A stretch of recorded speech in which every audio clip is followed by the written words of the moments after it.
Hey, what's going on, everybody? It's Nick here with you. Welcome back to the channel, and welcome to another interview from my radio interview archives. You know, I've had a chance to interview a lot of different artists over the years, both local and international, especially during my time as an FM radio DJ here in Hamilton on rock station Y108. And I've been trying to create an archive, a section on my channel for all these different interviews that I did back in the day, because I did a lot of great interviews with a lot of great artists, and I want to create a little hub where people can go listen to these interviews if they so choose. And so on this episode of the Radio Interview Archives, I'm reaching back to 2017 for my conversation with Canadian pop punkers Seaway. I actually wasn't really a fan, or really never heard of Seaway before I interviewed them in 2017 when they were promoting their latest album at the time called Vacation. But for me, they were part of that kind of new resurgence of pop punk bands that's come out over the last decade or so. I want to say bands, you know, of course, like Seaway, but the bands like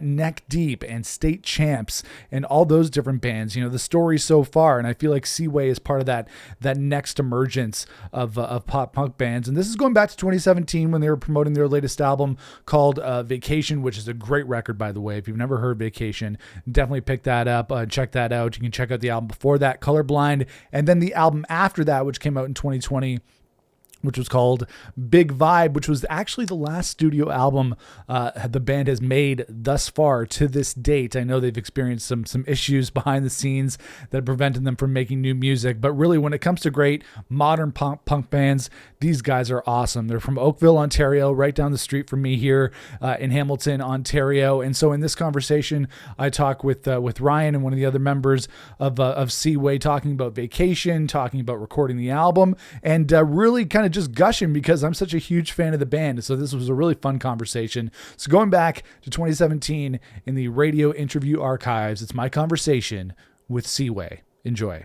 It's Nick Chino hanging out with you for the Y108 indie show. Seaway are playing November the 23rd at Club Absinthe here in Hamilton with Silverstein. Their new record, Vacation, is out now, and I have Ryan and Andrew from Seaway live in studio. How's it going, guys? It's going very well. How are you? I'm doing all right. So, like I was saying just off air, I've been recently discovering you guys and discovering your music. For everybody out there in indie show land who may not be familiar with Seaway, how did you guys come together? We've been friends since grade school. So me, Ryan, and Ken, our drummer, have been playing together since we were like 12, 13. So we've been in bands growing up together, and then this kind of started in 2011. Mm-hmm. Didn't really start doing anything until 2013, and yeah, here we are. So yeah, for sure. You guys have put out a couple of records so far, right? Yeah. And this new record, Vacation, is out now. Is there a particular meaning behind the name Seaway, or is it just kind of like sitting in a room together being like, what's a cool band name? Yeah, we kind of spitballed names back and forth, and one of the first nights that we we hadn't even started jamming yet. I don't think I was in the band at that point. Yeah, we were just kind of jamming and stuff. And we were at, I guess, Patrick's residence in Guelph, at Guelph University. Cool. And one of the towers is called the Seaway Tower. Okay. And we were just, after a couple drinks walking by it, and I guess thought Seaway would be a great name. Yeah. And that's what stuck years later. Well, that's good. That's the sign of a good band name, right? You guys found it and it was easy. Your music is totally kind of up my alley. I'm a big, punk rock fan, sunny, catchy rock tunes. What kind of stuff influences you guys? A lot. I guess we grew up listening to like Blink-182, Sum 41, Gob, like Simple Plan. So I guess those are like early influences.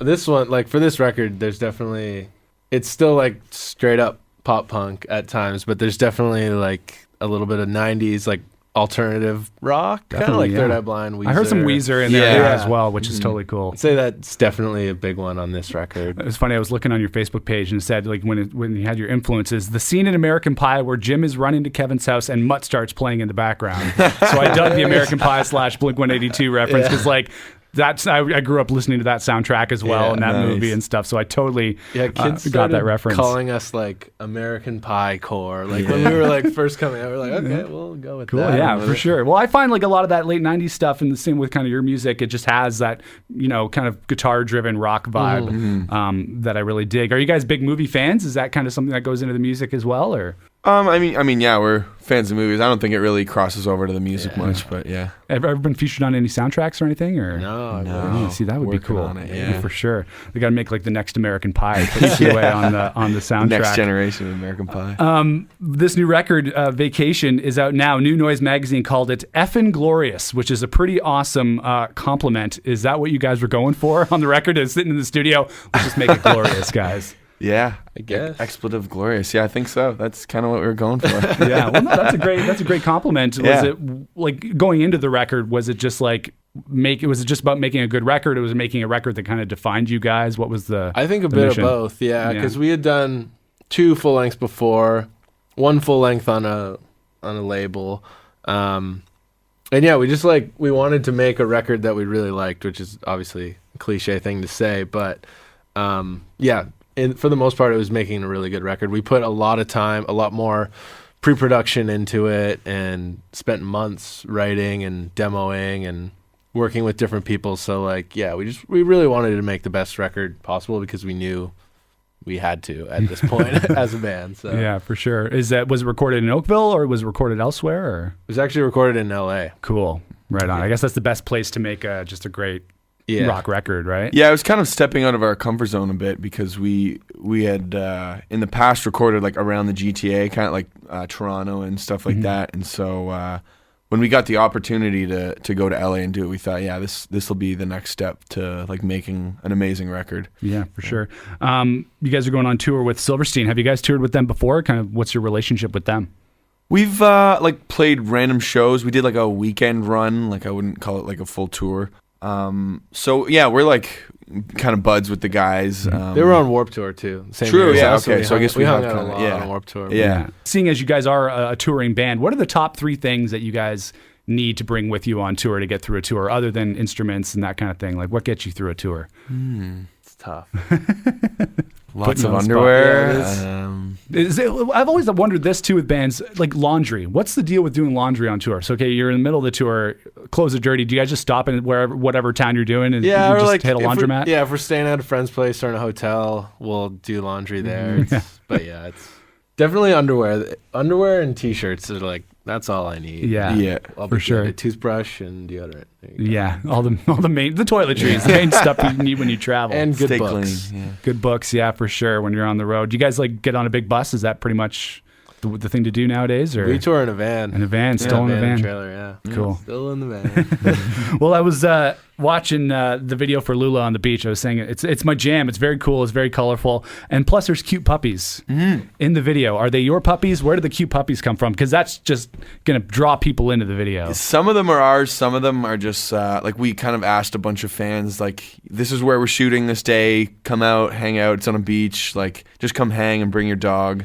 And yeah, we got a really good response on it. So I wonder how many dogs there were. Probably like 10. Was there? There's a dogs? wiener dog in that video, right? Yeah, that dog is my dog. Actually, yeah, that's your dog. Yeah. Oh, that's awesome. Yeah. Well, you know, like I was saying, it's like with a video, it's like, okay, great song is good enough, but then once you add cute animals into the mix, it's unstoppable. Yeah, that was the idea. YouTube gold, my friends.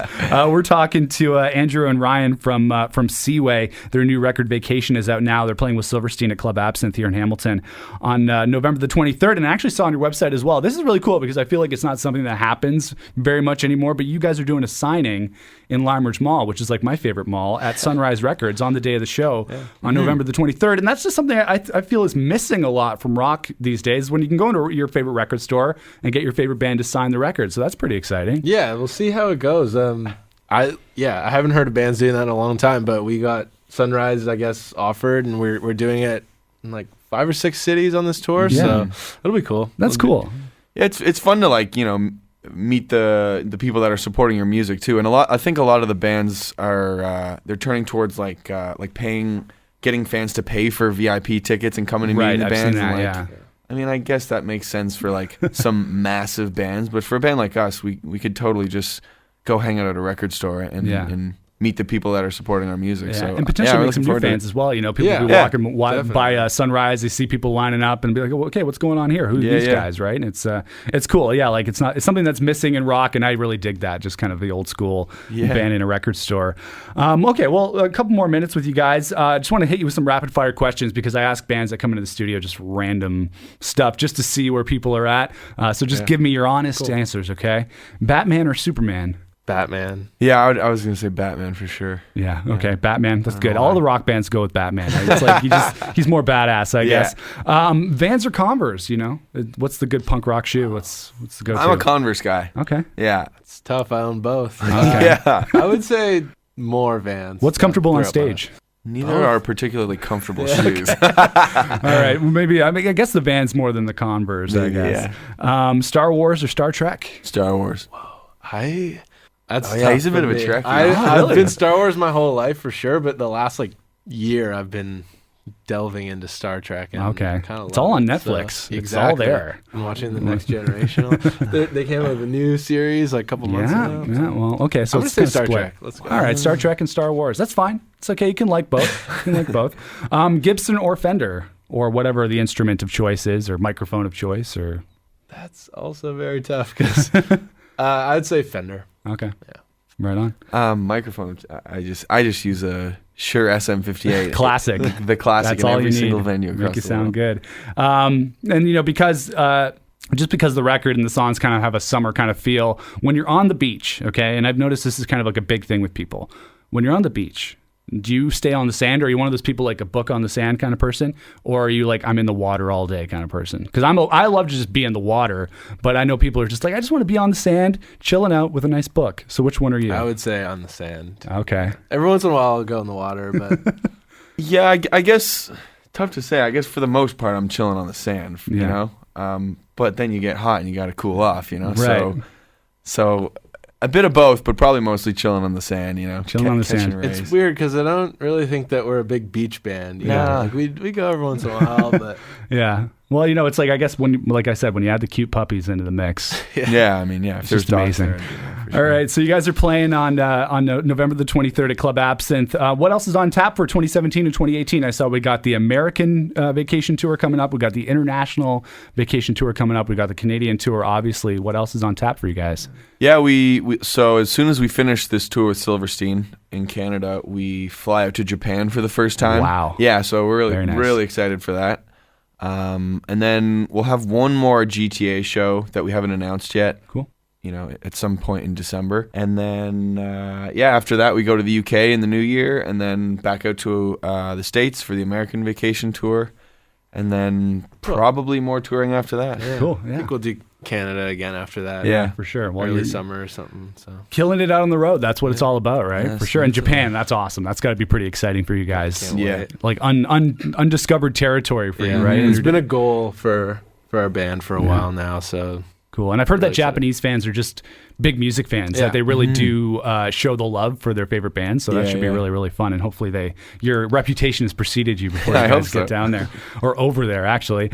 So we're talking to Seaway. How can people connect with you guys online if they want to learn more about the band and come out to the show? Yeah, I mean, we got, we're Seaway Band on Twitter and Instagram. You can find us at Seaway on Facebook, or you could search us on YouTube, or you could probably just Google Seaway and you'll find all of that. Cool. Yeah. Right on. Perfect. Well, Ryan and Andrew from Seaway, the new record Vacation is out now, on tour with Silverstein, playing here in Hamilton, November 23rd at Club Absinthe. So thanks a lot for coming in, guys. Appreciate it. thanks for having us. Yeah, thanks a lot. All right, so we're going to spin one song from the record called London coming up, but we're going to spin the first single from the record called Lula on the Beach. Sound good? Let's do it. All right, perfect. This is Seaway on The Indie Show.